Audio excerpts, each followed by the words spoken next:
Hello नमस्कार, आप सभी का बहुत-बहुत स्वागत है हमारे चैनल स्टडी ग्रुप हिंदी में। तो जैसा कि आप लोगों को ज्ञात होगा, आपके अपने चैनल स्टडी ग्रुप हिंदी के माध्यम से Hindi TGT, PGT, net, JRF जैसी आदि एग्जाम की तैयारी कराई जाती है। साथ ही विभिन्न प्रकार के प्रतियोगी परीक्षा के सामान्य हिंदी पाठ की तैयारी कराई जाती है। जो लोग चैनल पर नए हैं, चैनल को सब्सक्राइब जरूर करें, वीडियो अच्छा लगे लाइक शेयर जरूर करा करें, साथ में बेल आइकन प्रेस करें, जिससे कि मेरा जो भी नया वीडियो आए उसका नोटिफिकेशन सबसे पहले आप तक पहुँचे। तो आज हम हिंदी साहित्य के, जैसे सभी लोगों को ज्ञात होगा, हमारे चैनल के माध्यम से हिंदी के प्रत्येक टॉपिक को व्याख्यात्मक रूप से समझाया जाता है, उसकी व्याख्या की जाती है। तो आज हम हिंदी साहित्य में सूफी काव्य को समझेंगे। भक्तकाल हमारा चल रहा है, आदिकाल पूर्ण हो चुका है और भक्तकाल में भी संत काव्य धारा पूर्ण हो चुकी है। ये सूफी काव्य धारा का हम जो टॉपिक है वो समझ रहे हैं, उसका व्याख्या चल रही है। जिन लोगों को कहीं भी डाउट होता है तो प्लीज़ चैनल पर जाकर हमारे वीडियो को देख सकते हैं। और सूफी काव्य में आज हम प्रमुख कवियों को समझेंगे। पहला नंबर आता है प्रमुख काव्य में, सूफी काव्य को लेकर चलेंगे तो सबसे पहला जो नाम आता है वो मलिक मोहम्मद जायसी का आता है।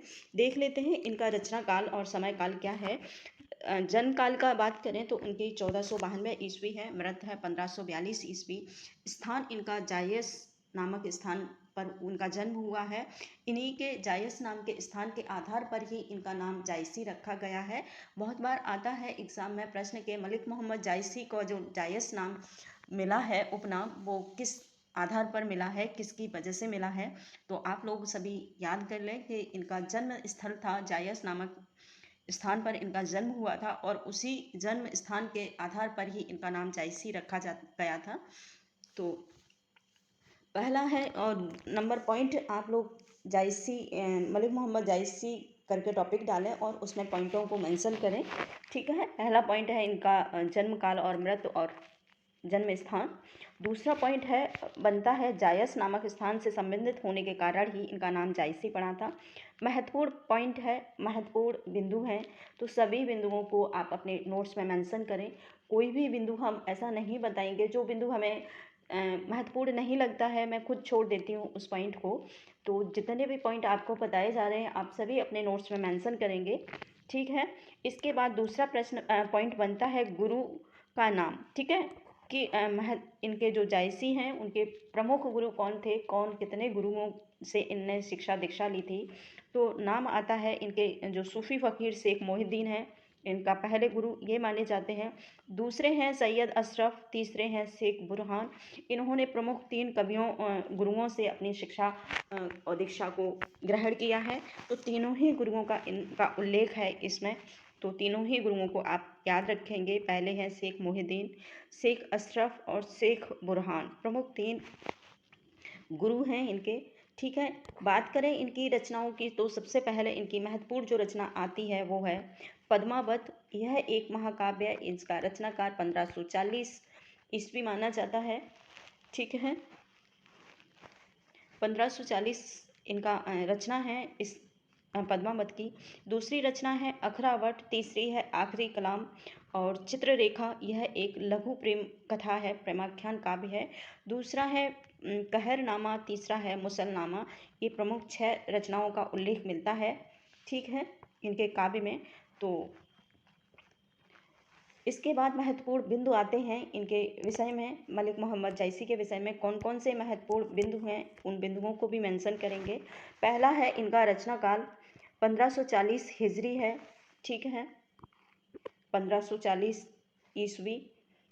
ठीक है, जो पद्मावत की जो रचना है वो 1540 ईस्वी है। दूसरा है 947, ये महत्वपूर्ण बिंदु है। 947 आ जाता है, पूछा जाता है ये किसकी रचना का समय काल है। तो आप इसको भी याद रखेंगे। हिजरी में कुछ माइनस कर दिया जाता है, 500 पॉइंट और 47 को माइनस कर दिया जाता है। तो इस प्रकार से इसका जो होता है वो बन जाता है हिजरी। ठीक है, तो इसको भी याद रखेंगे। 947 इनका जो बनता है पॉइंट हिजरी अगर हम आता है एग्ज़ाम में तो 947 आएगा और ईस्वी आता है तो 1540। ठीक है, इसके आधार पर हम दूसरा पॉइंट देखेंगे। आचार्य रामचंद्र शुक्ल ने इस रचना को हिंदी साहित्य का प्रथम महाकाव्य, बड़ा महाकाव्य माना है। बहुत बार आता है कि रामचंद्र शुक्ल ने इसको क्या नाम दिया है, कैसा माना है। तो इसे महत्वपूर्ण महाकाव्य माना जाता है। इसके बाद प्रश्न है, महाकाव्य श्रेणी में इस रचना का विभाजन 57 खंडों में हुआ है। ठीक है, दूसरा पॉइंट हम डालेंगे, इसका जो रचना काल विभाजन है रचना का, उसको 57 खंडों में विभाजित किया है। इसके साथ ही इसे सूफी काव्य परंपरा का प्रौढ़तम काव्य माना जाता है। ठीक है, इसके बाद नेक्स्ट दूसरा प्रश्न पॉइंट है, इसमें चित्तौड़ के राजा रतन सेन और सिंगलदीप श्रीलंका में पड़ता है। ठीक है, सिंगलदीप की राजकुमारी पद्मावती के प्रेमाख्यान विवाह का उल्लेख है। इसकी कथा वस्तु को 2 भागों में बांटा है। ठीक है, इसके बाद पूर्वार्ध जो कथा है उसमें रतन सेन पद्मावती के विवाह तक की कथा है और दूसरा जो पार्ट है वो है विवाह उपरांत का जीवन। ठीक है, इस आधार पर इसको 2 भागों में विभाजित किया है। इसके बाद प्रश्न पॉइंट बनता है कि प्रमुख जो आलोचक हैं वो क्या मानते हैं। आलोचक पूर्वार्ध भाग को कल्पना प्रसूत एवं उत्तरार्ध भाग को ऐतिहासिक मानते हैं। मतलब कहने का ये है कि जो इनका पहले का जो पार्ट है, पूर्वार्ध भाग है पद्मावत का, वो एक काल्पनिक कथाओं का ज़्यादा उल्लेख है, उसमें महत्वपूर्ण तथ्य यानी ऑथेंटिक बहुत कम मिलता है, तो इसे कल्पना प्रसूत माना है। और जो लास्ट वाला भाग है, उत्तरार्ध भाग है, उसमें ऑथेंटिकता है और इसीलिए उसे ऐतिहासिक माना है। इसके बाद डॉक्टर हरदेव बाहरी द्वारा रचित प्राकृतिक साहित्य का इतिहास ग्रंथ के अनुसार इस रचना का मूल स्रोत प्राकृत में रचित रतन सेन शेखर की कथा को माना जाता है। यानी कि जो हरदेव बाहरी के द्वारा एक रचना है उसमें इन्होंने उल्लेख किया है अपनी रचना में कि इसका जो मूल स्रोत है, इसकी जो कथा है वो रतन सेन शेखर की कथा से माना जाता है। प्राकृत की एक रचना है रतन शेखर की कथा, उसका इसमें उसी कथा को इसमें लिया गया है। इसके बाद नेक्स्ट पॉइंट बनता है हमारा दूसरा पॉइंट। आप अपने आप बढ़ाते चले, मैं कोई भी पॉइंट का कैलकुलेशन से नहीं लिख रही हूँ, तो आप अपने पॉइंट अपने आप डाल लेंगे। इसके बाद पद्मावत के विभिन्न पात्र विभिन्न दार्शनिक तत्वों के भी प्रतीक हैं। इस दृष्टि से इसे रूपक काव्य भी कहा जाता है। बिल्कुल इसे रूपक काव्य कहा जाएगा, क्योंकि इसमें जो पद्मावत की कथा है कि इसके जो पात्र हैं वो किसी दार्शनिक तत्वों के आधार पर इसको लिया गया है, तो इसे रूपक काव्य की श्रेणी में भी रखा जा सकता है। इसके बाद नेक्स्ट पॉइंट है दूसरा पॉइंट है कि प्रतीक कथा का संकेत रचना के अंत में स्वयं कवि जायसी के द्वारा निम्नानुसार किया गया है। इसके बाद ये कोई खास पॉइंट नहीं है, तो आप नहीं चाहेंगे तो भी ना चाहें मेंशन करना तो नहीं कर सकते हैं। इसके बाद कुछ पॉइंट कुछ पंक्ति दी हुई हैं। तत् चितवत मन राजा कीना हिये सिंगल बुध पद्मनि चीना गुर सुग जेह पंथ दिखावा बिन गुरु जगत को निर्गुण पावा। प्रमुख पंक्तियां हैं, इन पंक्तियों का महत्वपूर्ण बहुत बार मेंशन हो एग्ज़ाम में रिपीटेड हुई हैं ये पंक्तियां, तो इन पंक्तियों को आप ज़रूर लिख लेंगे। इसके बाद प्रश्न दूसरा पॉइंट है नागमती यह दुविधा अंधा वाचा सोई न यही चित बाधा राघव दूध सोए सैतानु माया अलाउद्दीन सुल्तानो। यानी कि ये रचना है अलाउद्दीन सुल्तान के समय काल की रचना है। ठीक है, इसके बाद और पॉइंट हैं दूसरे, इसके जो प्रतीक सिंबल्स हैं उसको भी देखेंगे। चित्तौड़ को तन माना है, यानी कि शरीर के रूप में कल्पना की है कवि ने। सिंगलदीप हृदय के रूप में कल्पना की है। राजा रतन सेन जो नायक है उसे मन का भोगी साधक माना है। इसके बाद रानी पद्मावती नायिका के जो है वो सात्विक बुद्धि है। इसके बाद रानी नागमती वो सांसारिक बौद्धिक है। इसके बाद हीरामन तोता जो है गुरु का के रूप में इसमें रखा है। सॉरी। इसके बाद राघव चेतन एक शैतान के रूप में इसमें उल्लेखित हुआ है। दूसरा है अलाउद्दीन खिलजी माया के रूप में हैं। ये प्रमुख तत्व हैं जिन्हें प्रतीक चिन्हों के रूप में माना गया है पद्मावत में। तो सभी से रिक्वेस्ट है इन प्रतीक चिन्हों को आप अपने नोट्स में ज़रूर मेंशन करें। इसके बाद दूसरा नेक्स्ट पॉइंट बनता है आचार्य रामचंद्र शुक्ल ने इस प्रतीक योजना में फेरबदल करके राजा रतन सेन को आत्मा तथा पद्मावती को परमात्मा का प्रतीक माना है। वहाँ नायिका को जो ऊपर हरदेव बाहुरी ने जो माना है वो माना है, रतन सेन को एक मन के रूप में माना है, यहाँ आत्मा के रूप में माना है।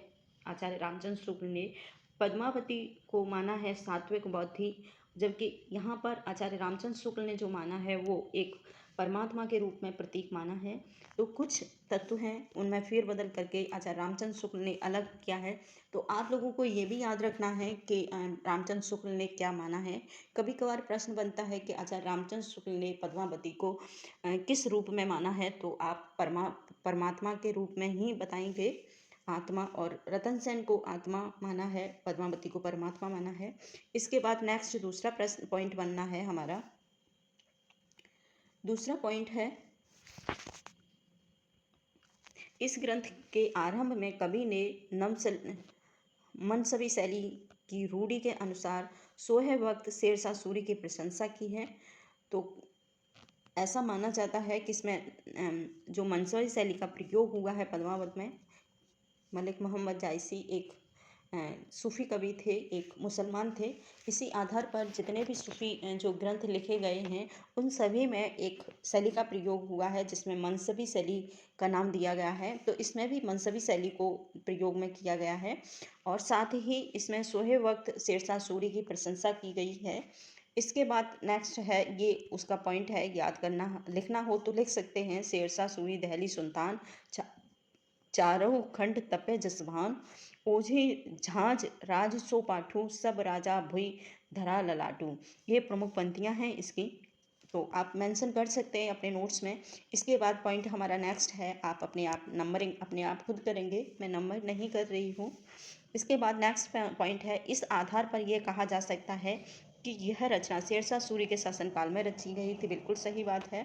इसके बाद महत्वपूर्ण जो पॉइंट हैं इनको मैं इम्पोर्टेंट लगाकर 2022 के लिए मेंशन करेंगे।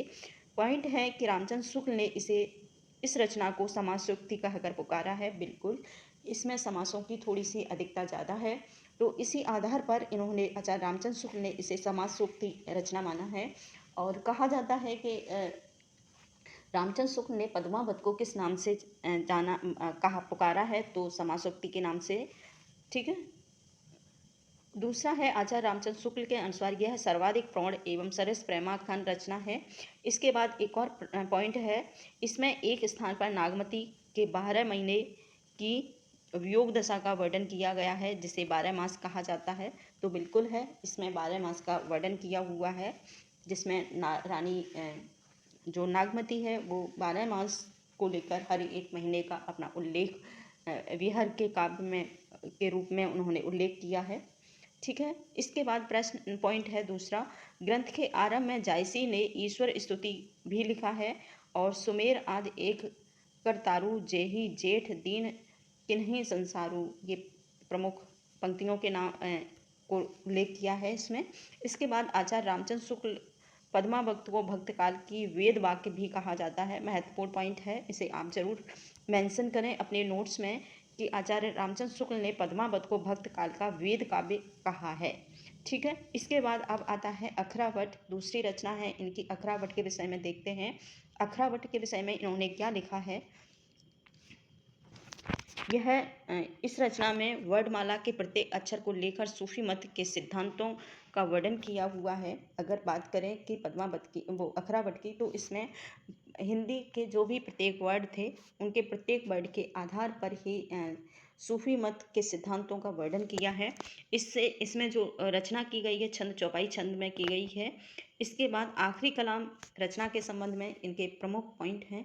इस रचना में रोजे कयामत प्रलय के दिन का वर्णन किया हुआ है, और साथ ही लास्ट वाला जो पॉइंट है वो ये कहता है यह रचना बाबर के समय काल की है। कहा जाता है कि शेरशाह सूरी के समय काल में पद्मावत लिखी गई थी, और बाबर के समय में लिखा गया है आखिरी कलाम।